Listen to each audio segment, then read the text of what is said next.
बिहार में जिस तरीके से इस बार जनसुराज का आगमन हुआ, उसका साफ साफ मैनिफेस्टो में ये कहना था कि बिहार में बदलाव होगा। शराब को शुरू करेंगे, वहीं जो है शिक्षा को बढ़ाएंगे और साथ में पलायन रोकेंगे। पर रिजल्ट क्या हुआ कि बिहार विधानसभा रिजल्ट आने के बाद जनसुराज की 0 सीटें मिली। यानी जनसुराज के सुपरस्टार बड़े बड़े जो नेता थे, मनीष कश्यप, रितेश पांडे और तमाम बड़े बड़े जो थे, उनको सीटें 0 मिली, यानी उनको हार का सामना करना पड़ा। वहीं एक हताश भी होना पड़ा जनसुराज को कि उनको 0 सीटें मिली। बिहार की युवा उन पर काफ़ी विश्वास किए थे, क्योंकि युवाओं के साथ वो जुड़ करके अपना कैंपेन चला रहे थे बिहार में। तो मेरे साथ युवा हैं, इनसे मैं पूछना चाहूँगा कि इस बार जनसुराज 0 सीटें लाई हैं और बड़े उन्होंने कठिन परिश्रम किया था बिहार में इस बदलाव लाने के लिए, बड़ी बड़ी बातें की थी, वादे किए थे, और ये आज धरातल पर नहीं उतर पाया। हताश होने की स्थिति उनके लिए आ गई है।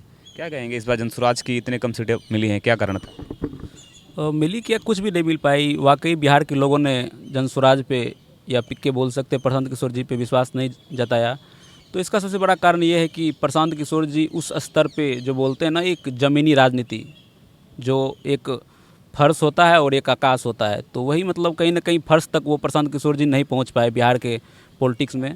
और लोगों के एक होता है ना कि घर घर जा कर के जुड़ना, उस स्तर पे नहीं हो पाए। तो वाकई मतलब ये दुख की बात है।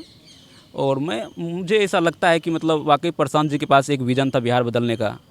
तो उस विज़न, भले ही आज प्रशांत किशोर जी नहीं आ पाए सत्ता में, लेकिन ये है कि भविष्य में बिहार बदलने का एक ऑप्शन, या बोल सकते हैं एक नई पहल के रूप में प्रशांत किशोर जी का पार्टी ज़रूर है। विश्वास करने लायक पार्टी ज़रूर है। मैं भविष्य के लिए बिल्कुल बिल्कुल। पर इस बार क्या कारण था, क्या कमी थी, प्रशांत किशोर को एक भी सीटें नहीं मिली?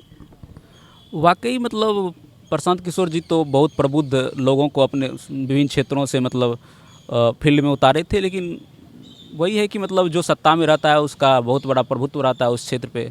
तो यही कि मतलब एनडीए जो इतने प्रचंड बहुमत से आगे बढ़े हैं, तो उनका प्रभुत्व था अपने अपने क्षेत्रों पे। तो वाकई वो भी रहा एक सबसे बड़ा कि वो सरकार में था, शासन में था, तो उनका प्रभुत्व विभिन्न विधानसभा पे दिखा है।